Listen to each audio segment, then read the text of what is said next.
Kozhikode Kalluthankadavu flat വിഷയത്തിൽ മനുഷ്യാവകാശ കമ്മീഷന്റെ ഇടപെടൽ. ഫ്ളാറ്റിലെ അപാകതകൾ പരിഹരിക്കുന്നതിന് കോർപ്പറേഷൻ സ്വീകരിച്ച അന്തിമ നടപടികൾ വ്യക്തമാക്കണമെന്ന കമ്മീഷൻ 1 മാസത്തിനകം റിപ്പോർട്ട് സമർപ്പിക്കണമെന്നാണ് മനുഷ്യാവകാശ കമ്മീഷൻ ഉത്തരവിട്ടിരിക്കുന്നത്. കല്ലുത്താൻകടവ് നിവാസികളുടെ ദുരിത ജീവിതത്തിന് പരിഹാരമായി 2005-ലാണ് കല്ലുത്താൻകടവ് ഫ്ളാറ്റ് സമുച്ചയം എന്ന പദ്ധതി ആവിഷ്കരിച്ചത്.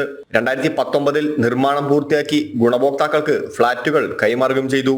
മുഖ്യമന്ത്രിയാണ് ഫ്ളാറ്റ് സമുച്ചയത്തിന്റെ ഉദ്ഘാടനം നിർവഹിച്ചത്. എന്നാൽ അശാസ്ത്രീയ നിർമ്മാണം മൂലം 4 വർഷങ്ങൾ കൊണ്ട് തന്നെ ഫ്ളാറ്റിന്റെ പല ഭാഗങ്ങളും തകർന്നു തുടങ്ങിയ സാഹചര്യമുണ്ടായി. 140 കുടുംബങ്ങൾക്ക് താമസിക്കാൻ സൗകര്യമുള്ള 7 നില കെട്ടിടത്തിൽ പലയിടത്തും വിള്ളൽ ബാധിക്കുന്ന സ്ഥിതിയായി.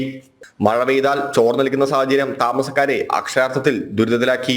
നിരവധി തവണ താമസക്കാർ അധികൃതർക്ക് പരാതി നൽകിയെങ്കിലും ഒടുവിൽ നീതിക്ക് വേണ്ടി മനുഷ്യാവകാശ കമ്മീഷനെ സമീപിക്കുകയായിരുന്നു.